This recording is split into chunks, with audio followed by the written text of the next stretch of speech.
Dhava Kunja Bihari Jaya Radha Madhava Kunja Bihari Jaya Radha Madhava Kunja Bihari Hare Krishna Krishna Krishna Hare Hare Hare Rama Rama Rama Hare Hare Hare Krishna Krishna Krishna Hare Hare Hare Rama Rama Rama Hare Hare Hare Krishna Krishna Krishna Hare Hare Hare Rama Rama Rama Hare Hare Hare Krishna Krishna Krishna Hare Hare Hare Rama Rama Rama Hare Hare Hare Krishna Krishna Krishna Hare Hare Hare Rama Rama Rama Hare Hare Hare Krishna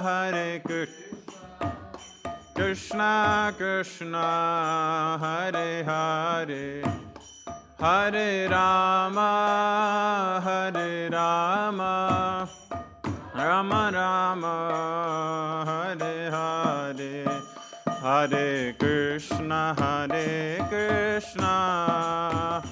Krishna Krishna Hare Hare Hare Rama Rama Rama Hare Hare Hare Krishna Hare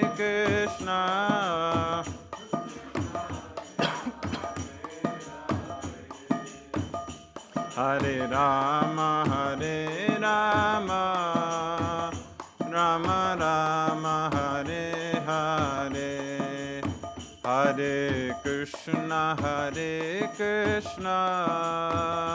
Krishna Krishna Hare Hare Hare Rama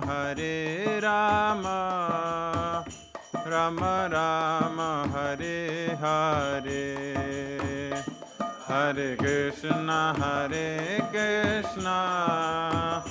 Krishna Krishna Hare Hare Hare Rama Rama Rama Hare Hare Srila Prabhupada ki Jai. So we'll also sing the song for Caitanya Caritamrita, just shortly, 3 times.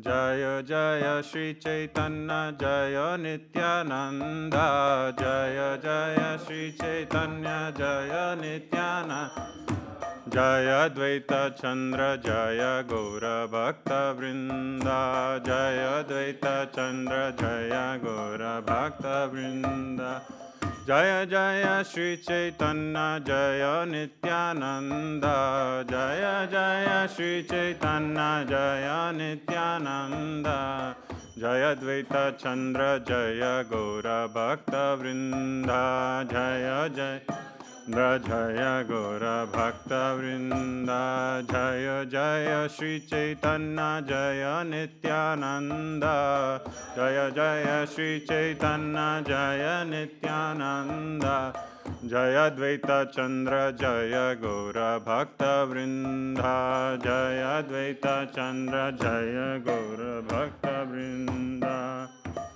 Shri Shri Gaura Nitai ki Jai.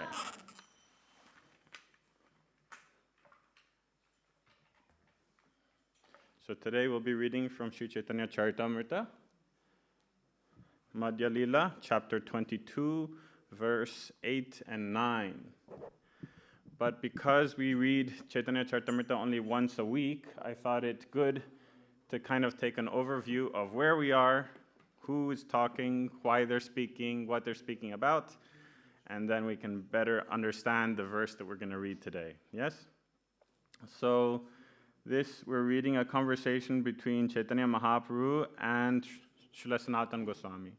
So in chapter 19, it describes how Sanatana Goswami escaped from the prison of the Nawab. After Rupa Goswami left, Sanatana Goswami was also not attending the court. As we know, they were the ministers of the Nawab, of the king of Bengal at that time. And Sanatana Goswami would give the excuse that he was sick, he wasn't able to attend. And so eventually the Nawab became suspicious that he's also going to try to escape, as his brother did, Rupa Goswami. And so he imprisoned Sanatana Goswami. And Sanatana Goswami, taking the money that Rupa Goswami had left for him to escape, he paid the jailer 8,000 gold coins, which is a huge sum of money even today, you can imagine then. And he escaped. His servant or his associate Ishan accompanied him, and they went towards Varanasi.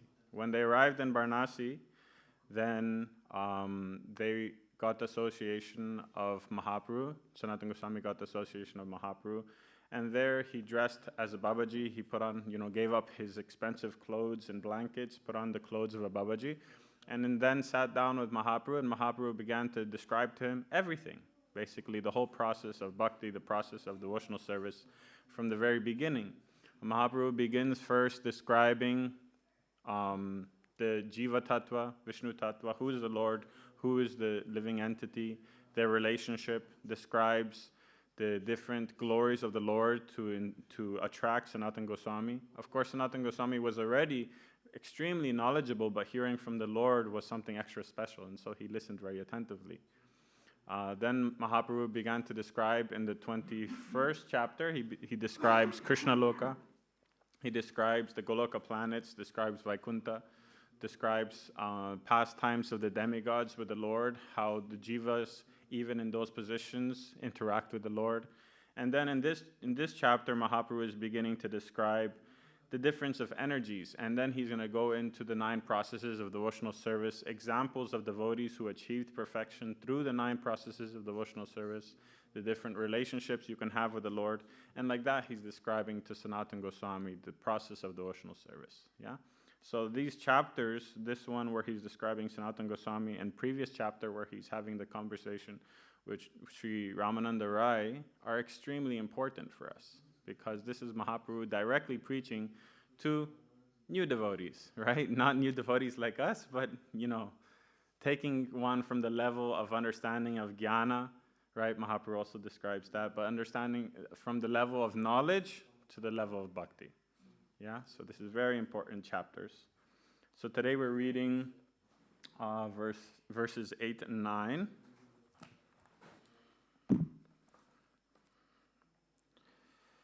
Please repeat.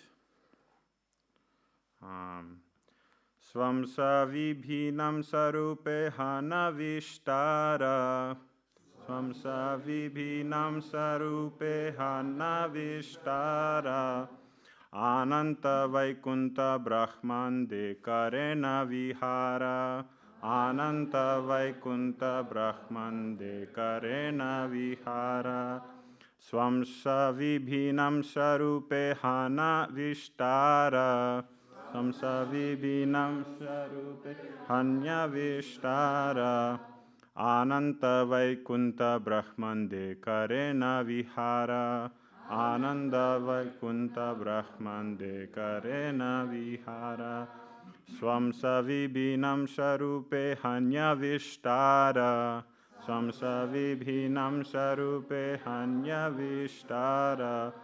Ananta vaikunta brahmande karena vihara.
Maharaji?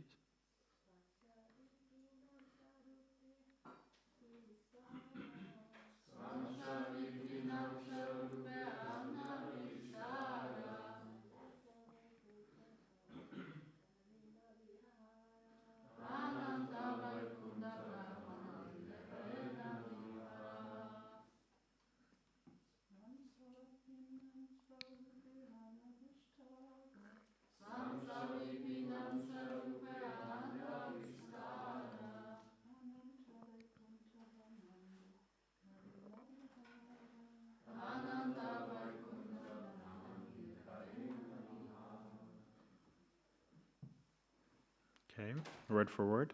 Swamsa of personal expansions. Vibhinamsha of separated expansions. Rupe in the forms. Hanya becoming. Vistara expanded. Ananta unlimited. Vaikuntha in the spiritual planets known as Vaikunthas. Brahmande in the material universes. Karena Vihara performs his pastimes. Translation. Krishna expands himself in many forms. Some of them are personal expansions, and some are separated expansions. Thus, he performs pastimes in both the spiritual and material worlds. The spiritual worlds are the Vaikuntha planets, and the material universe are the Brahmandas, gigantic globes governed by Lord Brahma. Text 9, I will just chant the text. Swamsha Vistara Chaturvyuha Avatara Gana Vibhinamsha Jiva Tanra Shakti Te Ganana. We'll do word for word. Swamsha Vistara, the expansion of his personal forms. Chaturvyuha, his quadruple form. Avatara Gana, the incarnations. Vibhinamsha, his separated forms. Jiva, the living entities. Tandra, his. Shaktite, in the category of potency. Ganana, calculating. Translation. Expansions of his personal self, like the quadruple manifestations of Sankarshan, Pradyumna, Aniruddha, and Vasudeva, descend as incarnations from Vaikuntha to this material world. The separated expansions are the living entities. Although they are expansions of Krishna, they are counted among his different potencies. Purport by His Divine Grace. The personal expansions are known as Vishnu Tattva, and the separated expansions are known as Jiva Tattva. Although the Jivas, living entities, are part and parcels of the Supreme Personality of Godhead, they are still counted among his multi-potencies. This is fully described by Lord Krishna in the Bhagavad Gita 7.5. Apreyam itastvanyam prakritim vidime param jiva bhutam mahabaho yayedam dharyate jagat. Besides this inferior nature, O mighty armed Arjuna, there is another superior energy of mine which compromises the living entities who are exploiting the resources of this material world inferior nature. Although the living entities are Krishna's part and parcels, they are Prakriti, not Purusha. Sometimes Prakriti, a living entity, attempts to imitate the activities of the Purusha, but due to poor fund of knowledge, living entities conditioned by this material world claim to be God. They are thus illusioned. A living entity cannot be on the level of Vishnu Tattva or the personality of Godhead at any stage. Therefore, it is ludicrous for a living entity to claim to be God. Advanced spiritualists will never accept such a thing. Such claims are made to cheat ordinary, foolish people. The Krishna consciousness movement declares war against such bogus incarnations. The bogus propaganda put out by people claiming to be God has killed God consciousness all over the world. Members of the Krishna consciousness movement must be very alert to defy these rascals who are presently misleading the whole world. One such rascal, known as Paundraka, appeared before Lord Krishna, and the Lord immediately killed him. Of course, those who are Krishna's servants cannot kill such imitation gods, but they should try their best to defeat them through the evidence of Shastra, authentic knowledge received through disciplic succession. Srila Prabhupada ki jai. Homa Yajna mirandasya jnananjana shalakaya chakshurunmilitam yena tasmai Shri Gurave namaha. Nama Om Vishnupadaya Krishna Pristaya Bhutale Srimate Indridumna Swaminiti Namine Namo Prabhupada Pridasaya Jagannatha Yadrananda Murtaye Bhakta Sukena Krishna Kirtanena Narasimhena Rakshataya Namaha. Mukam Kuroti Vachalam Pangulam Gayate Girim Yakripa Tamaham Vande Shri Gurum Dinatarinam Vanchakalpatarubhyascha Kripa Sindhu Yevacha Patitanam Pavanebhyo Vaishnavebhyo Namo Namaha. So in this verse, Srila Prabhupada so perfectly describes the difference between Prakriti and Purusha. Right? For those who are unfamiliar, Purusha means the Lord, and Prakriti is his energy. So we come to this material world trying to become or trying to act as Purusha. Right? Sometimes we think, oh no, those are certain people, right? Those are certain, as Prabhupada describes, people who actually claim that they're God, right? They say, I am God. We have many such examples. But there's also a little bit of that tendency within us because we come to this material world to enjoy. And what are we trying to enjoy? The Lord's energy, right?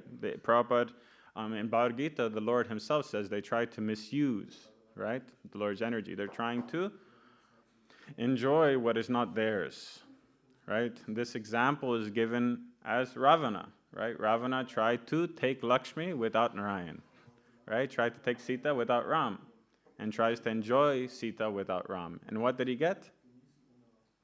Right? Exactly, right? Nothing else happened to him, right? He did. Right, so we have to be on guard. Just as Prabhupada said, we wage war on people who claim to be God and such bogus propaganda and people. We also have to be beware of our own tendencies and our own desire to enjoy Krishna's energy separate from him. Right, simple things. We're trying to enjoy something without offering it to the Lord. We're trying to enjoy something thinking that I am the doer and the controller and this is my to do with what I want. These kind of thoughts creep into our head when we are not being Krishna conscious, when we're not being careful, when we're not following our sadhana. Right? Prabhupada is giving such a perfect example of how Prakriti and Purusha, the relationship between. Prakriti is there to serve Purusha, to serve the Lord. Energy is to serve the sustainer of energy, he who controls energy. And so us, Prakriti, we're energy, and we're supposed to serve the Lord. And so when we do our intrinsic nature, then we're happy.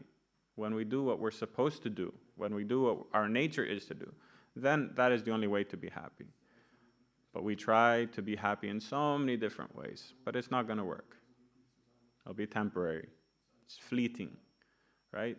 There's the example that Lakshmi, when she's separated from Narayan, she is chanchala, wavering, flickering, unsteady. She comes and goes. But when Narayan is there, then she stays because she's serving. So if we worship the Lord, if we worship him as the Supreme Lord, then Lakshmi stays to serve him. And as much as we serve him, that much Lakshmi will be there. So then the devotee can be very happy because whatever he or she needs to serve the Lord will be provided by Lakshmi. Yeah, so this understanding of Prakriti and Purusha is very important. And whenever we feel frustrated in our life, whenever we feel that something isn't going our way, we should just think, what are we doing? And 9 times out of 10 is because we're trying to control and manipulate the Lord's energy. And it's not the way it's supposed to work. Something isn't going your way, something isn't happening the way you wanted, your day isn't going the way you expected, because you're not the controller. And so when you're getting frustrated and angry and you're not sure what's happening wrong, just think, I'm not in control. The Lord is in control. Am I doing His service? Am I offering everything to Him? Am I using His energy in the proper way? And most of the time you'll see your answer will come as no. So when you realign yourself, then you'll be fully satisfied. Yeah? Because whether it works out or not is not under your control. You're doing your duty. Yes? So that's how we can remain focused in our process of devotional service, by remembering that we're not the controllers. And this is so perfectly explained here. Right? So this is one small part of the much longer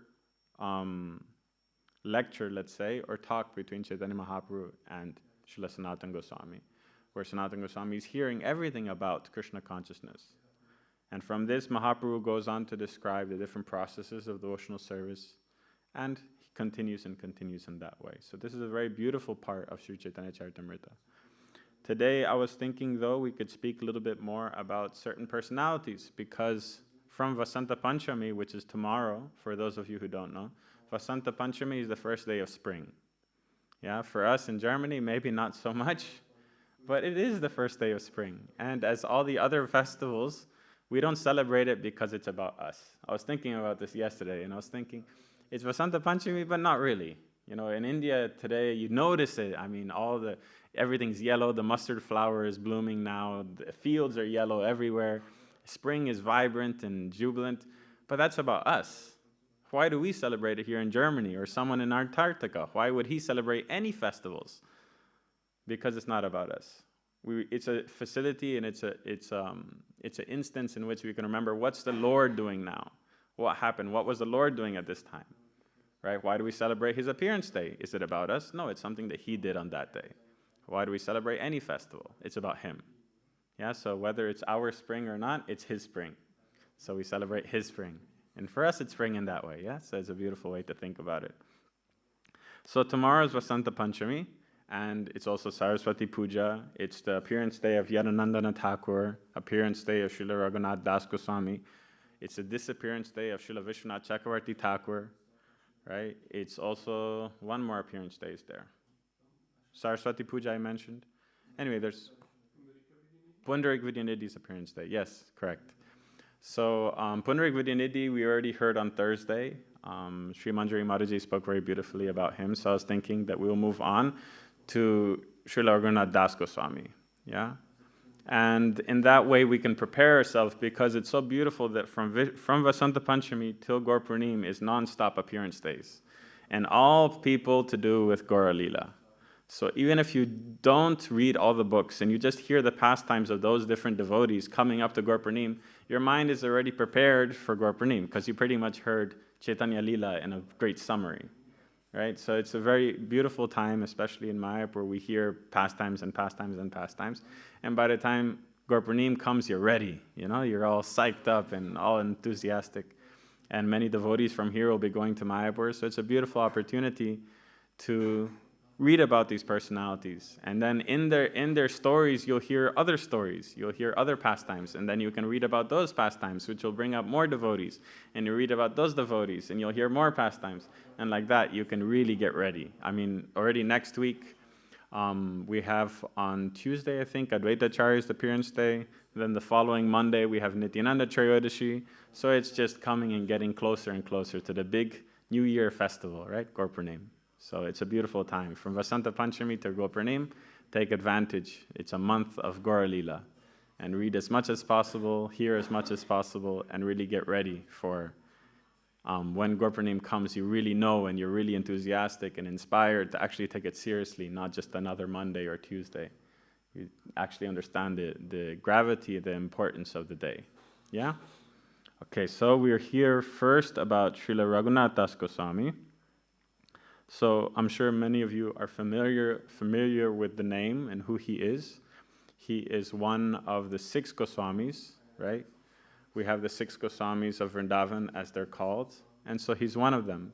And Raghunath Das Goswami's story is one of great importance to us because he really understood the importance of Yukta Vairagya, right?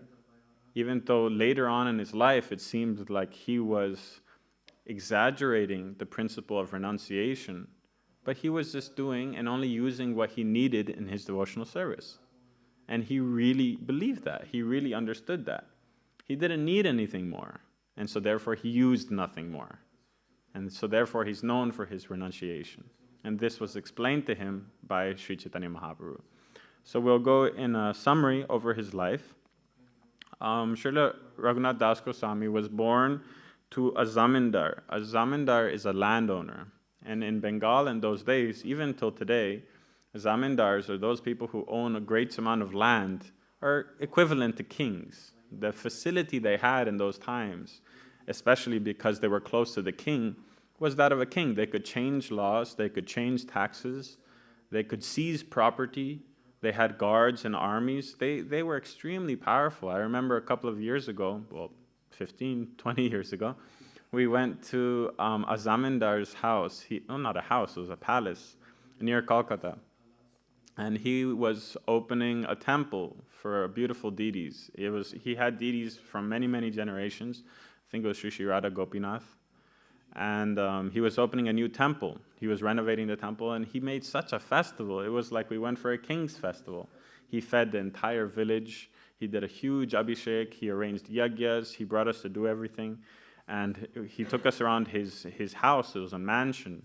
And you could see the amount of power and wealth that this man had, even though way less than what was back in the day.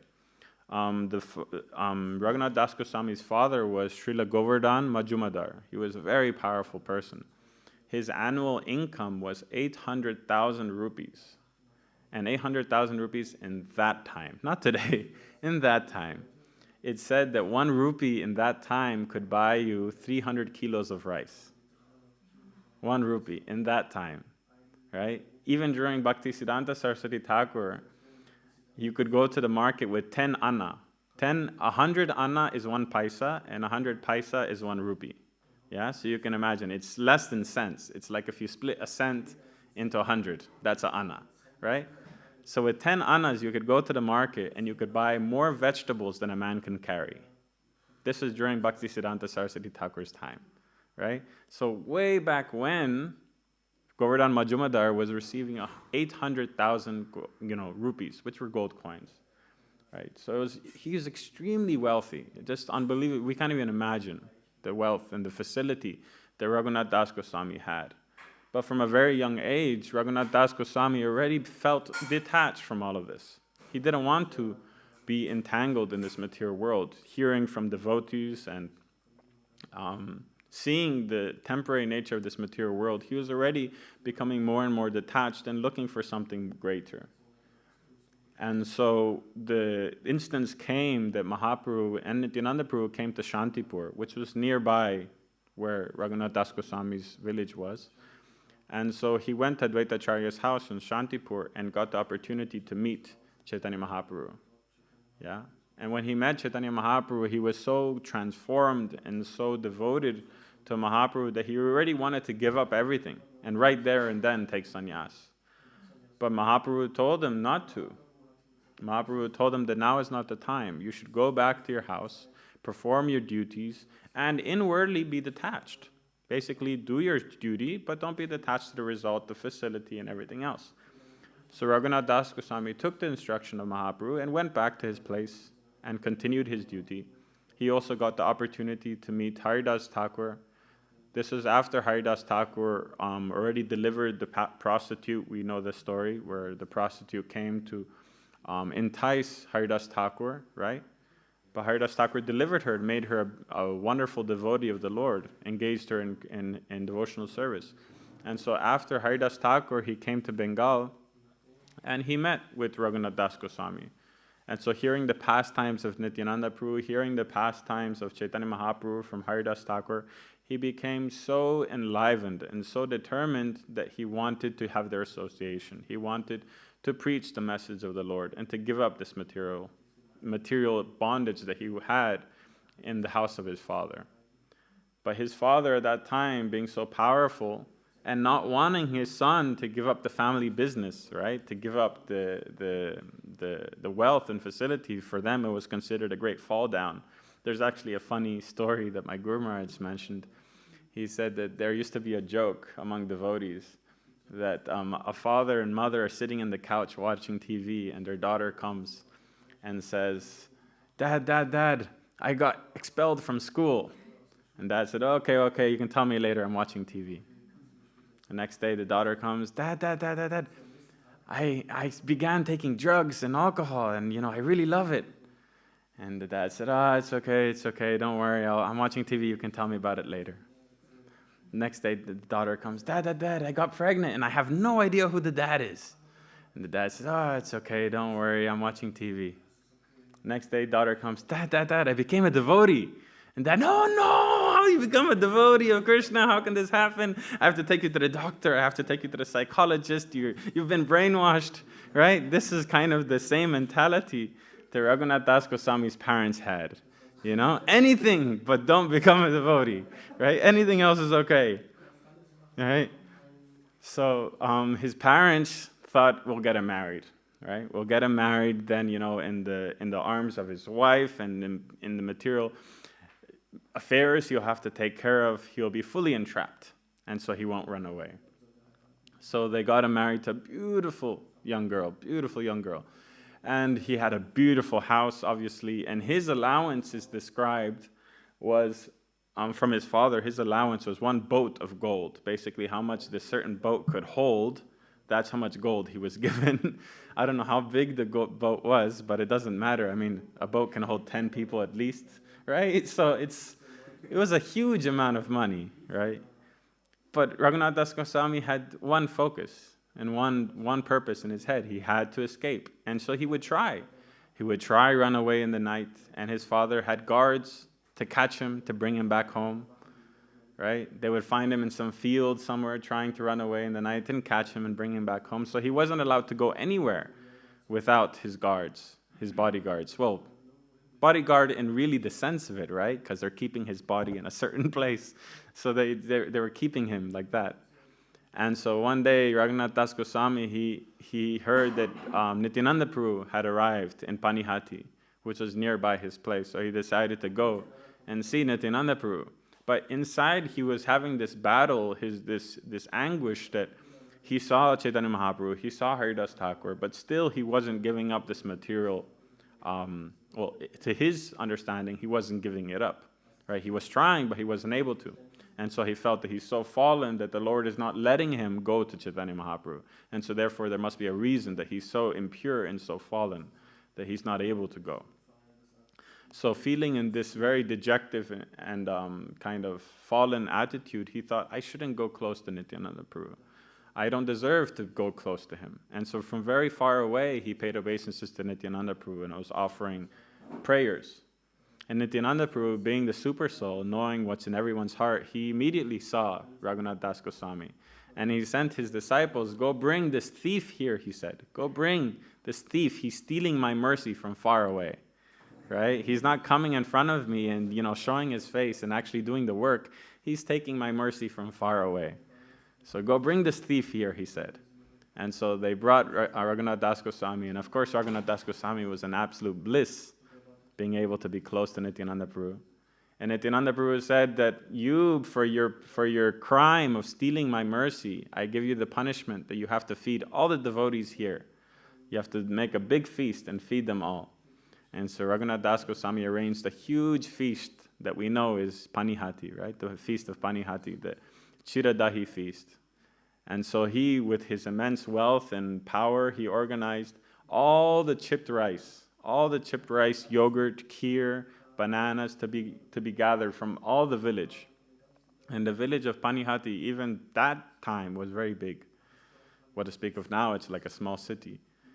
And so he collected all of these ingredients and he mixed half of the chipped rice with yogurt and banana and the other half with kheer, with condensed milk.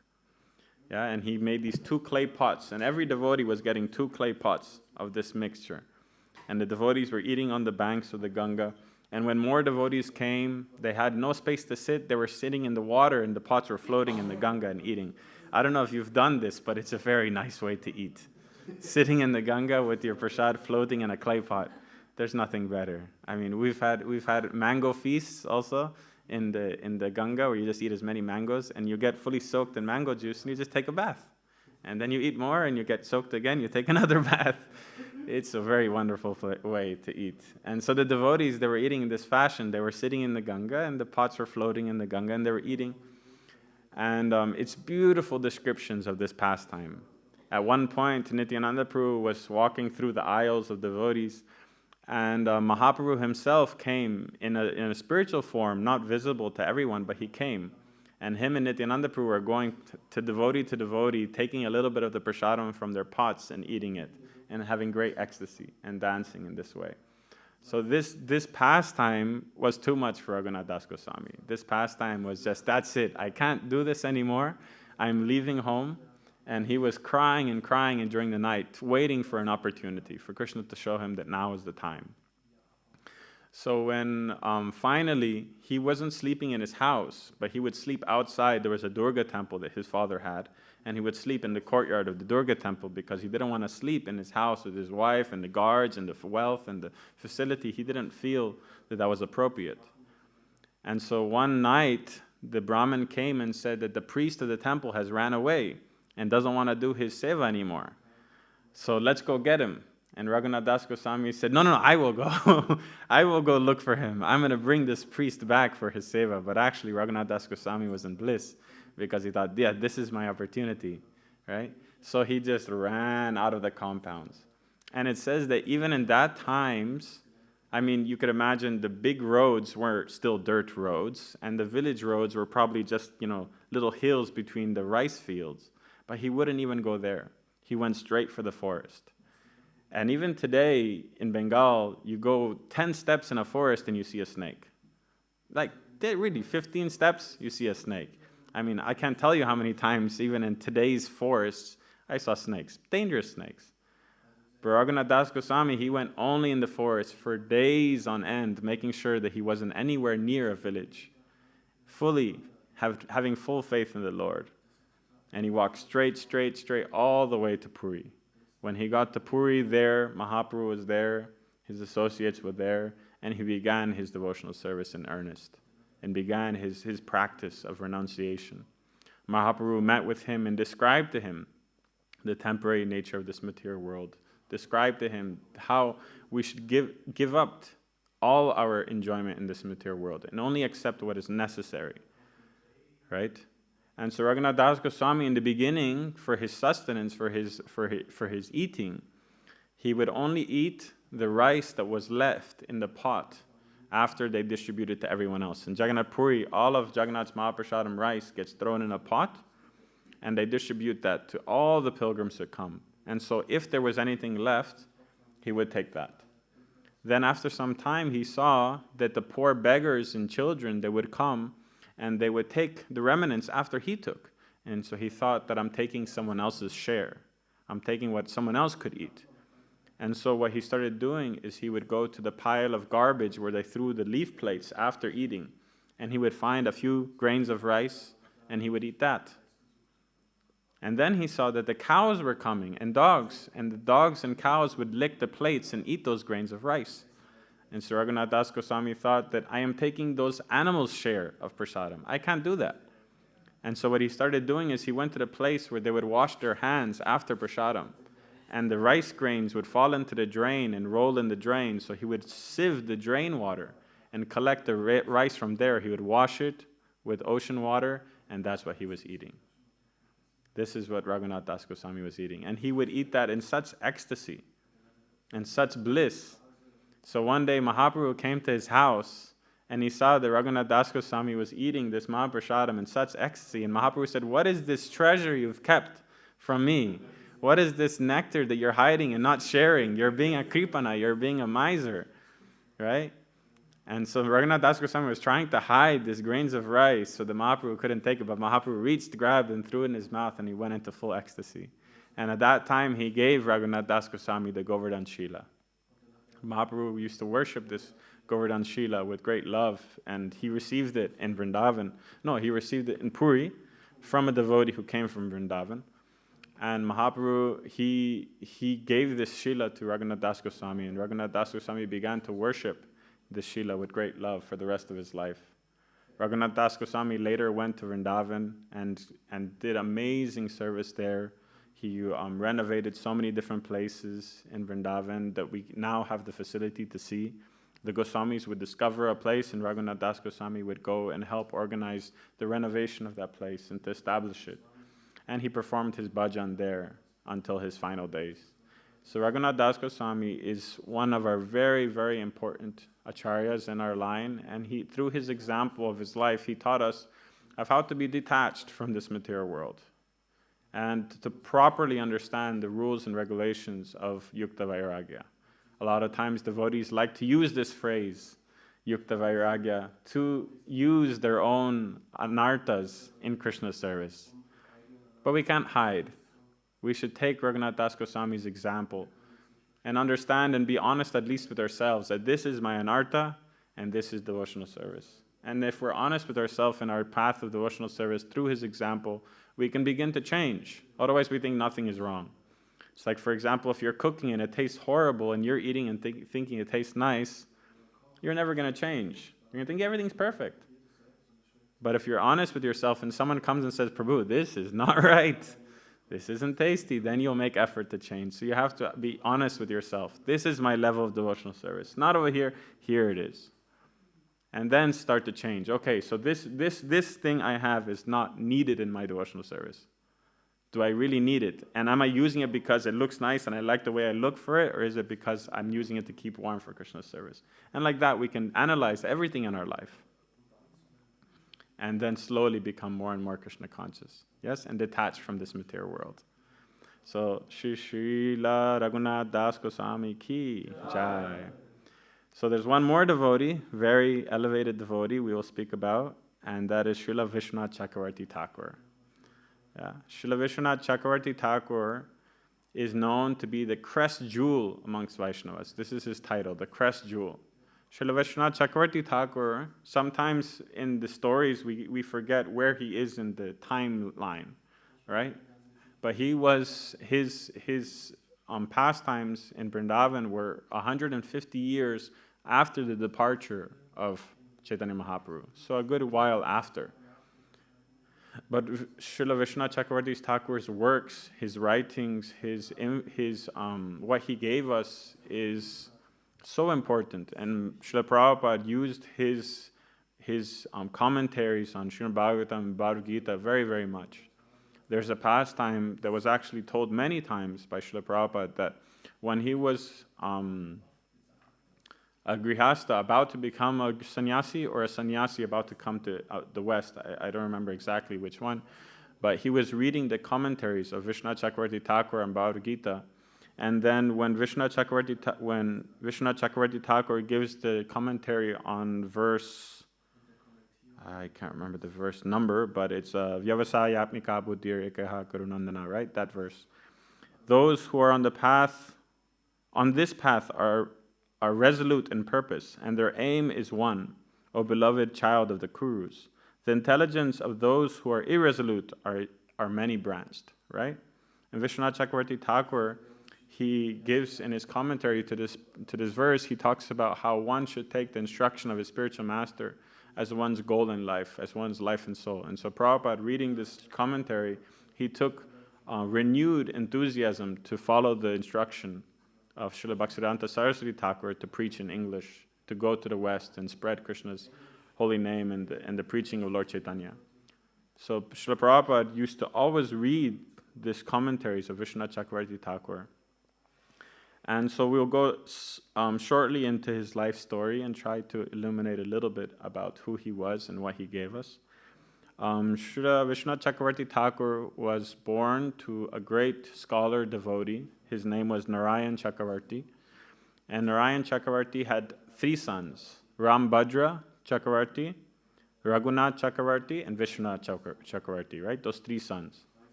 And so even at a very young age, it says at the age of 4, Vishwanath Chakravarti Thakur would do nothing else but chant and hear Krishna Katha. He would hear from his brothers who were learning about Bhagavatam. They were older than him. And simply by hearing from his brothers, he became so knowledgeable and realized that one time at the age of 7, there was a Digvijay Pandit, right? A great scholar came to challenge anyone who would accept. And at the age of 7, Vishwanath Chakravarti Thakur became so disgusted with his Mayavad philosophy and misunderstanding of the Sastras that he defeated the Digvijay Pandit with Krishna conscious philosophy just from hearing from his brothers. And so this Digvijay Pandit became so embarrassed and dejected. You can imagine a conquering Pandit defeated by a 7-year-old, right? So he was very morose and he became almost depressed in all the significance of the word. And so the brothers of Vishwanath Chakravarti Thakur felt bad for this Pandit and went and explained to him that Vishwanath is not a normal boy. He's an eternal associate of the Lord. He's come here for a purpose. And so please don't be disheartened, rather take shelter. And so this Digvijay Pandit already began to follow the instructions of Vishwanath Chakravarti Thakur at the age of 7. So you can imagine the power that this devotee had, Vishwanath Chakravarti Thakur. Eventually, he made his way to Vrindavan in Radhakund, and there he began reading the works of the Goswamis and understanding the necessity of people to really understand the works of the Goswamis, right? He never thought that the Goswamis didn't explain something, but he felt that he can illuminate further and help people with poor fund of knowledge to understand actually what the Goswamis were saying and make it easier for them, right? Vishwanath Chakravarti Thakur wrote many books and commentaries on the books of the Goswamis, right? Many of them we have still, and Srila Prabhupada used many of them in his purports, but many of them are said to be lost because the amount of writing the Vishwanath Chakravarti Thakur did was so much that no one knows if they actually have everything. Right? They have some, but all of them, they're impossible to count. Srila Vishwanath Chakravarti Thakur at that time, he received the same Govardhan Shila that we were talking about. So Raghunath Das Goswami, he gave this Govardhan Shila to Krishnadas Kaviraj Goswami, right? Krishnadas Kaviraj Goswami is the author of the book we're reading today, Sri Caitanya Caritamrita. And so Krishnadas Kaviraj Goswami, when he became very old and unable to take care of the Shila anymore, he gave it to his servant, Mukunda Das. And Mukunda Das gave it to Vishnupriya Devi. So Vishnupriya Devi is the daughter of Ganganarayan Chakravarti, and Ganganarayan Chakravarti is the disciple of Narottam Das Thakur, right? So he gave it to her, and then she gave it to Vishwanath Chakravarti Thakur. So through the disciplic succession, he received the Shalagram Shila of Chaitanya Mahaprabhu. And this Shalagram Shila is still there in the Radha Gokulananda temple in Radhakund. This very beautiful Shalagram Shila that was worshipped by so many of our acharyas, but as we know, given to Raghunath Das Goswami first. Yeah? And so this Shalagram Shila was then worshipped by Vishwanath Chakravarti Thakur. And Vishwanath Chakravarti Thakur, in the service of his deities and the Govardhan Shila, he began writing and writing and writing. And there's 2 main commentaries he wrote: is Sharda Darshani, which is on the Srimad-Bhagavatam, and Sharda Varshani, which is on Bhagavad Gita. And these 2 commentaries, as I mentioned, were used by Srila Prabhupada greatly in his commentaries. Then later on, one of the things that Vishwanath Chakravarti Thakur is most known for is his disciple, Srila Baladev Vidyabhushan, his Siksha disciple, right? Srila Baladev Vidyabhushan is very well known, and his book, Govinda Bhashya, which is our commentary on Vedanta Sutra, was the book that basically saved Sampradaya, what happened was that in Jaipur, at that time, the Goswami's deities were there in Jaipur with Man Singh, with the king. And the Ramanandi sect, or the Ramanandi Vaishnavas at that time, they began to oppose the Vaishnava Sampradaya, saying that it's not a bona fide Sampradaya because, number one, they don't have a commentary on Vedanta Sutra, their own commentary. They don't have commentaries on the other sastras. And their worship of Radharani is illegitimate. It means it's wrong. It's not mentioned anywhere in the sastras. So they basically invented this person who is supposed to be the all-in-all, and they're worshipping her above Lakshmi Devi, above Narayan, or above everything. And so therefore it's a bogus sampradaya. And through their power and influence and their arguments, they convinced the king even that he must do something, that he has to take Radharani off the altar. And at that time, Radharani was there with Govindaji on the altar, and they made the king, otherwise they were going to make, civil unrest and, make a huge mess. They made the king take Radharani off the altar. And until such a time where they can prove properly. So the king, being a Vaishnava himself, he sent letters to Vishwanath Chakravarti Thakur, and he said that my dear Goswami, my dear Thakur, they made me take the deity of Radharani off the altar. And they're saying that unless you can prove that the Vaishnava Sampradaya is a bona fide Sampradaya, and the supremacy of Radharani above everyone else, I can't do anything, right? And so you can think at that time, if at that time Baladev Vidyabhushan and Vishwanath Chakravarti Thakur didn't do what they did, the legitimacy and the authority of Vaishnava Sampradaya would have been lost at that time, because they were the ones carrying the Sampradaya. In Vrindavan, there were Babajis and Goswamis doing their own bhajan, but as far as preaching goes, there wasn't much happening. And so if at that time already it was discounted as some bogus Sampradaya, we would have lost everything. And so Vishwanath Chakravarti Thakur, understanding the urgency, but at that time he was 76 years old. He was very old, and he didn't have the health or the energy to go and argue with them. So he sent his disciple Baladev Vidyabhushan. And Baladev Vidyabhushan, he went there and he began to argue with the Ramanandis in a debate in front of the king. And he explained that the Srimad-Bhagavatam is Vedavyas's commentary on Vedanta Sutra. Srimad-Bhagavatam is he himself, the person who wrote Vedanta Sutra, wrote Srimad-Bhagavatam as a commentary, and so therefore it should be accepted. And they said that no, it has to be done by one of your acharyas, and so therefore it's not accepted. So finally they gave the ultimatum. They said that what you're saying is all correct. You defeated us in argument, but you still need the commentary. And they gave a ridiculous small amount of time. I think it was a week. Some people say a month. But anyway, it was such a short amount of time to write a commentary on Vedanta Sutra and the Puranas. Which Puranas exactly, I'm not sure, but it was a few different ones. And so Baladev Vidyabhushan, he felt completely helpless. How am I supposed to do this on my own? So he went in front of Govindaji and said, my dear Lord, you're the controller, you please do it. I can serve you in some way, but you please help. I can't do it on my own. And so Govindaji, some people say in a dream, some people say he spoke to him directly, but it's really not that important. But he told Baladev that you simply write, I will guide your pen. I will explain to you, I will speak to you everything that needs to be written. And so that next day, immediately Baladev sat in the temple room of Govindaji and began to write the commentary on Vedanta Sutra. And in no time at all it was finished. It was perfect. It was irrefutable. The Ramanandis, when they saw this book and when they read this book, not only did they fully surrender, they took initiation from Baladev Vidyabhushan. Right? They read the book and okay, that's it. You're my guru. That's it. There was not even an argument put forth after they read the book.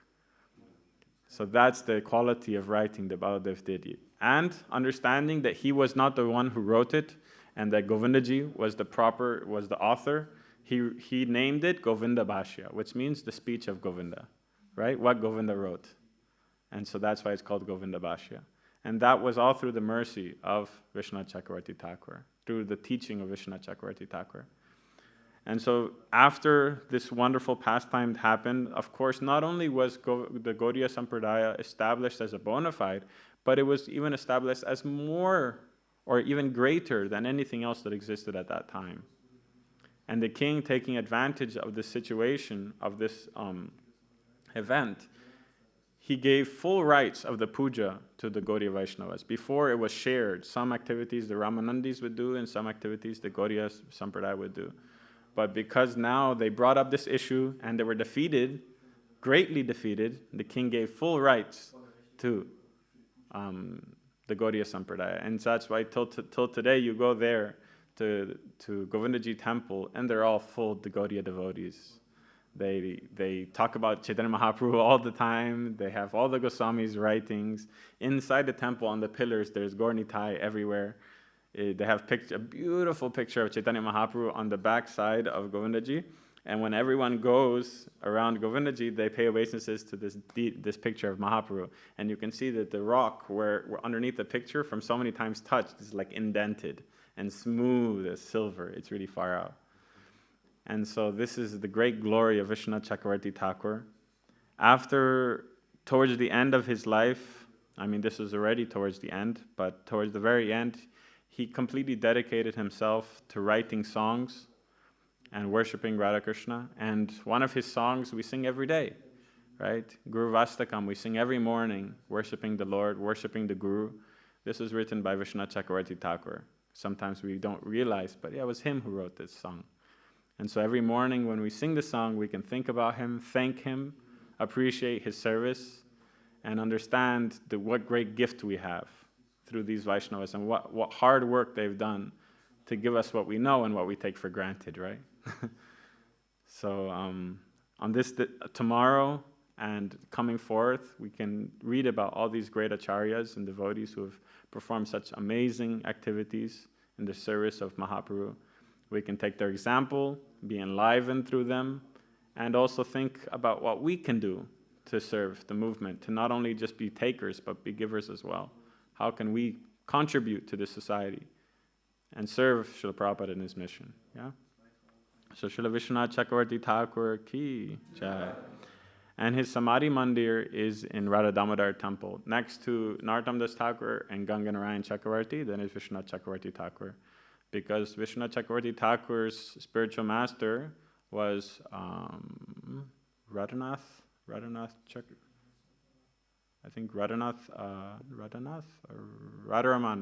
Chakravarti, who was the disciple of Ganga Narayan Chakravarti. So he's in the line of Narottam Das Thakur.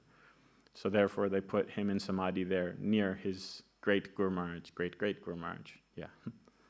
So we can go, if we go to Radharaman, if we go to Radha Damodar, we can pay obeisances also to his Samadhi and thank him. But we can thank him all the time. Yeah. Jai. Shri Vaishnavacharyas ki jai. Shri Gauranga Mahaprabhu ki jai. Gaur Purnim coming up ki jai. We have a lot of Mahaprabhu nectar coming up. And really, it's a wonderful month. Take advantage and go into full Gaura Lila. And so when Gaur Purnim comes, you really are ready. Like I've experienced it sometimes when you're like going to lectures and lectures and lectures and reading and reading and reading. The day has so much more meaning to you. It's not just, you don't forget for a second what day it is. You're constantly thinking, oh, I'm going to chant an extra round. I'm going to read an extra paragraph. I'm going to do a little bit extra service. And it's so much more meaningful. Sometimes in the end of the day, you realize, oh, today was this person's appearance day. And you're like, what did I do for it? Nothing. What service did I do? What activity have I done? Did I read anything about this person?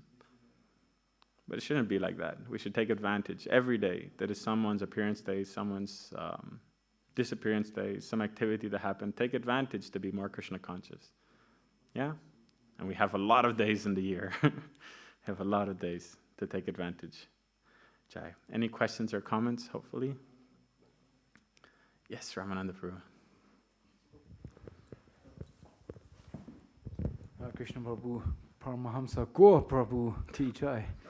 Thank you for this very nicely inviting lecture about this upcoming month in the springtime, yes, starting tomorrow. springtime.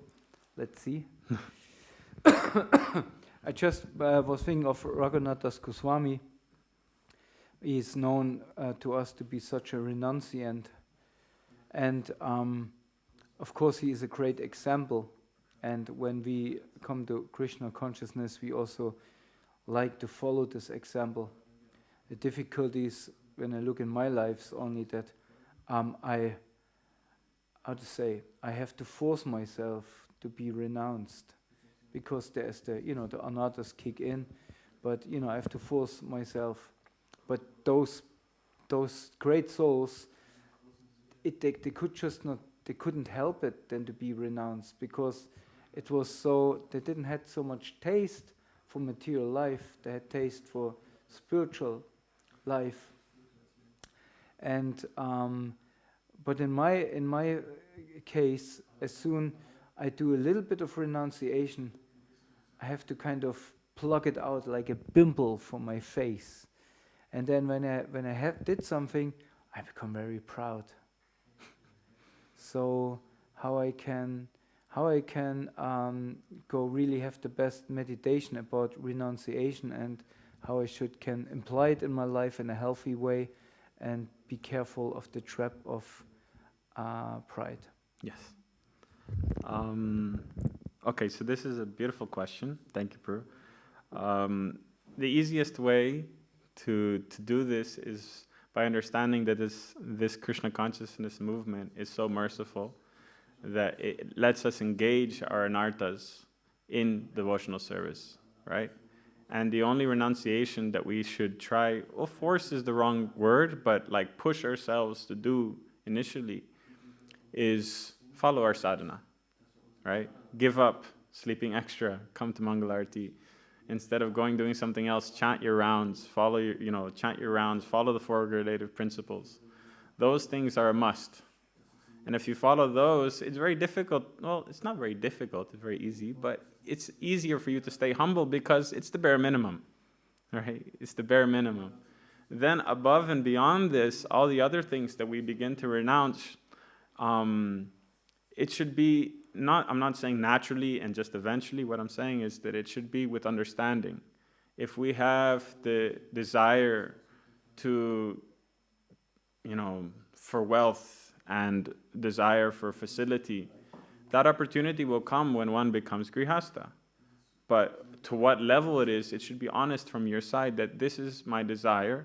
This is something I'm trying to have, and I have a desire for. I have a desire for a nice couch, for a nice house, for a nice car. But I understand that this is my desire, and I want to be purified from this desire. If the desire is there to become purified, then you're connecting it to Krishna. How much am I using it for the Lord's service? How much am I using it for the Lord? And so therefore, gradually those desires will become purified, just like our desire, our tongue, right? The temptation of the tongue, vacho vegam, manasakroda vegam. This urge of the tongue is so powerful, but the Lord comes as Mahaprasad. And so therefore, through eating Mahaprasad, we are being purified, right? But what kind of Mahaprasad do we eat, right? In the beginning, we pick and choose. I want this, I don't want this, I want very fancy, I want very rich, I want cheese, I want butter, I want lasagna, I want pizza, I want this. And that's for us. Eventually, you're going to offer it to Krishna because it's the best thing to offer to Krishna. And so therefore, by gradual purification and engaging our anarthas in the Lord's service, we get to that standard that we no longer want it. But this is something that can only be done if the desire is there to purify. And you have to be introspective and be thinking about it and reminding yourself that this isn't where I want to be in my life. This isn't where I want to be in my devotional service. I want to get there, but I have this desire. And so I'm engaging it. And you're thinking, I'm engaging in devotional service so I can get rid of it. I'm engaging in devotional service to one day be purified from it. And like that, if you stay on the path and keep the pedal pressed, right, the accelerator pressed, eventually you'll be purified. But like you say, and sometimes it's very difficult. And so we do those on special days. We do those special vrats. We do those special activities during Kartik Math, during Purushottam month. We do special parikrams, right? We push ourselves further. But then when we come back down to our regular life, we shouldn't drop all the way down. We should keep something. We should keep some aspect of the renunciation that we did. And so therefore it's a gradual process. And then in the process of that, of purification, then if we keep reminding ourselves where we are in our devotional service, then we can also keep ourselves humble. Because you're not lying to anyone else. You can't lie to yourself, right? Huh? You can. If we're really being introspective, then it's a little bit more difficult.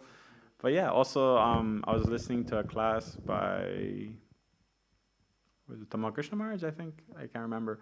But he was saying how surrounding yourself with devotees who are really advanced, or devotees who are honest with you and who have good relationship with you, they will point out your mistakes, and they will point out to you out of kindness, out of love. They'll point out to you, Prabhu, you're getting a little bit too high. Prabhu, you're getting a little bit too puffed up. Prabhu, what you're doing, I don't think is correct, right? And so that way, it also it helps us understand where we are. Yes, Prabhu. Well, I have a good remedy for this. I just surround myself with inferiors, as you say, and they always will praise me. They will never tell me anything wrong. But so then, is it okay? Yeah. And my question actually was, what you're saying now, if I understand you correctly, if you don't expose your desire or your anatas, let's put it like this, to the devotional life, they will stay with you. They don't get purified. But could I not, let's say, Prabhupada also made the statement, fake it until you make it. Could I not just push on, and then one day, maybe by the Lord's grace, it will be gone? You can prove, but that's what we're doing with our sadhana, no? Prabhupada gave us our bare minimum, and that cannot be changed. And that's what we're faking till we make it, so to speak, right? But other things to artificially give up, okay, I'm going to no longer wear any warm clothes. I'm only going to wear rags and wear Babaji clothes. It's not going to work here. You're going to get sick. Only Kopen, right? You're going to get sick. So we have our sadhana, we have our four regulative principles, we have our 16 rounds. And if you do that, there's not much time left in the day for us to really forget what we're doing, right? What we're focused on, what we're trying to do. Because every morning in Mangalarti, you're going to be reminded. Every time when you're chanting your 16 rounds, you're going to be reminded. Every time when you're, have a temptation, then you're going to be reminded, no, this is what I'm doing. I'm following the four regulative principles. I'm not going to do that. I'm not going to break it. And so that way it keeps you humble. It keeps you reminded of our golden life. And so therefore that is something that, we're fake it till you make it. But we're trying to get there. But don't artificially put something out. Then that's the, the yogic process or the Mayavadi process, that they artificially try to control the senses and hold them back from their desires without purifying the anartha in the first place, without purifying the desire, so it's no longer there, because you're always holding, at one point it's going to explode. And that's what happens to all the rishis in the Puranas, right?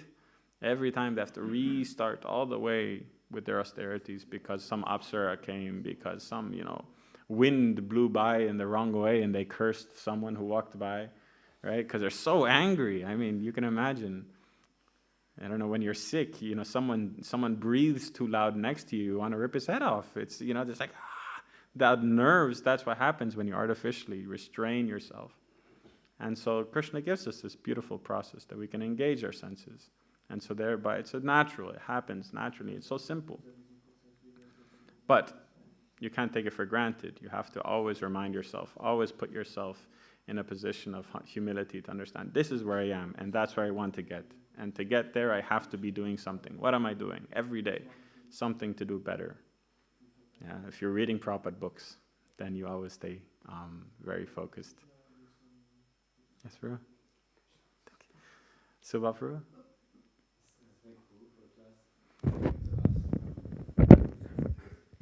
Because in the Srimad-Bhagavatam, Srimati Radharani is hinted at. Do you have some statements in Shastra where she's more clearly mentioned? I don't know enough. I'm sorry, I don't. I wouldn't be the one to ask. But as far as I know or I heard of, it's not mentioned. Different examples are given why. Some examples are given that Sukadeva Goswami, in Srimad-Bhagavatam in particular, right? He thought, if I say Radharani's name, I'm going to go into ecstasy and then I won't be able to continue speaking.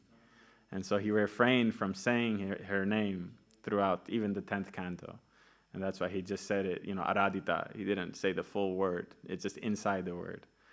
So that example is given. And Vyasadeva Goswami, Vyasadeva Goswami, Srila Vyasadeva, he also, it wasn't his prerogative, or so to speak, it wasn't his duty to bring that out in that time. You see all the different acharyas who came, even coming later, Sankaracharya, Madhvacharya, Ramanujacharya, they all had their role to play. All right, there's pastimes in Sri Gaura Gunadesha Deepika to describe Sankaracharya's arrival in Navadvip Dham. Shankaracharya is Shiva. And when he came to Navadvip, he went into ecstasy. And he felt so bad about that. This is, that he can't just go and start preaching Gaura's glories. That he can't go and chant Gauranga Mahaprabhu's name. But that was his duty. He wasn't supposed to do that. They were setting up the stage for Mahaprabhu to come and bring this knowledge to everyone. Yeah, so there's many different reasons. I've also heard one other devotee describe how if Radharani was brought out more prominently in the Vedas, there would be more offenses toward her lotus feet. More people would argue and talk about her in a negative way, and so they would be condemned even greater. So to protect the people, also it's not given. And only those who are truly sincere, they get to know, and so therefore they're protected, the jivas themselves. So there's many different reasons, but I don't know. I can't say 100% sure that it's not given in the Vedas, but all the different things I've heard is that the reasons why she isn't given. Yes, Ramananda Prabhu.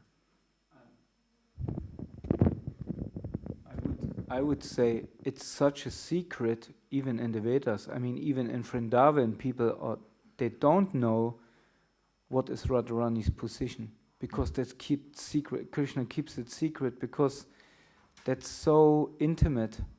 And as you said, we would make offenses or we would take it for cheap. So this mercy, but because it came first with Mahaprabhu and with the Goswamis, that we have now understanding who Radharani is, and it's such a blessing that we know this esoteric knowledge, what even is not written in the Vedas, because it's so close to Krishna's private life. Yeah, exactly. It's not meant for everyone. It's for those who really want that aspect of the Lord and want to have that relationship with the Lord. Everyone else, if they're happy with Shantaras, if they're happy with Dasyaras, I mean, even Dasyaras is something very close and intimate, but Shantaras, then they get that far, and that's perfect and complete. Yeah, Prabhu, so that's the reason.